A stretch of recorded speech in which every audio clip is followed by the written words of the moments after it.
Pemirsa, penerbangan internasional secara bertahap dibuka. Pada 4 Februari lalu, Garuda Indonesia membawa penumpang WNA dari Jepang ke Bali.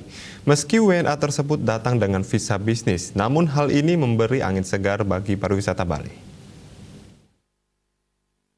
Menurut pelaku pariwisata sekaligus Ketua Gabungan Pengusaha Eksportir Indonesia GPEI Bali, Panudianakun, pemulihan pariwisata tidak bisa dilakukan secara parsial, harus dilakukan secara menyeluruh.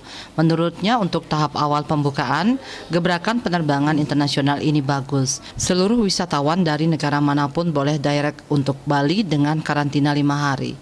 Namun jika visa turis tidak dibuka, baik VOA atau visa prabayar, maka akan sulit. Menurutnya sekarang yang bebas visa tidak ada lagi.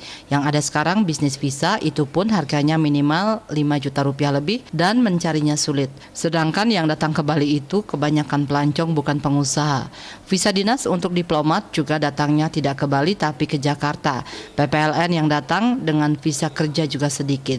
Stakeholder pariwisata telah mengajukan agar visa turis atau visa apapun agar harganya tidak lebih dari 100 US dollar agar bisa masuk ke Bali. Dengan adanya kebijakan ini akan menyaring wisatawan yang ke Bali, yaitu wisatawan berkualitas, sehingga quality tourism dapat terwujud seperti cita-cita pariwisata Bali. Namun menurutnya perlu dipikirkan bahwa Bali tidak didesain untuk itu, mengingat di Bali ada homestay, cottage, guest house, hotel melati yang harganya menengah ke bawah.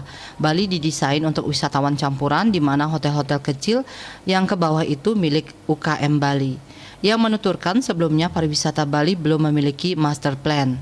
Pariwisata Bali maju dengan sendirinya atas campur tangan dari wisatawan asing yang pergi ke berbagai wilayah di Bali. Seperti majunya pariwisata di Kuta diawali dengan server-server luar negeri, penjual baju-baju yang tinggal di Kuta. Begitu juga di Ubud, maju karena kedatangan wisatawan asing sebagai pelukis, seniman yang tinggal di sana. Demikian juga di Sanur. Bali memiliki budaya dan keindahan alam sehingga wisatawan tertarik tinggal di Bali dan akhirnya menjadi desa wisata. Menurutnya, jika seseorang ingin keluar negeri, yang terpenting adalah memiliki visa.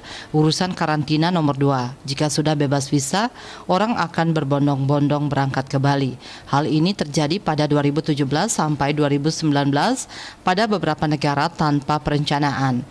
Meski demikian, ia bersyukur Bali telah dibuka. Karantina di Bali pun kini ada pilihan warm up vacation, di mana PPLN dapat menjalani karantina di hotel, dapat keluar kamar dan menikmati fasilitas hotel. Pilihan karantina ini pun dinilai dapat menarik PPLN untuk datang ke Bali.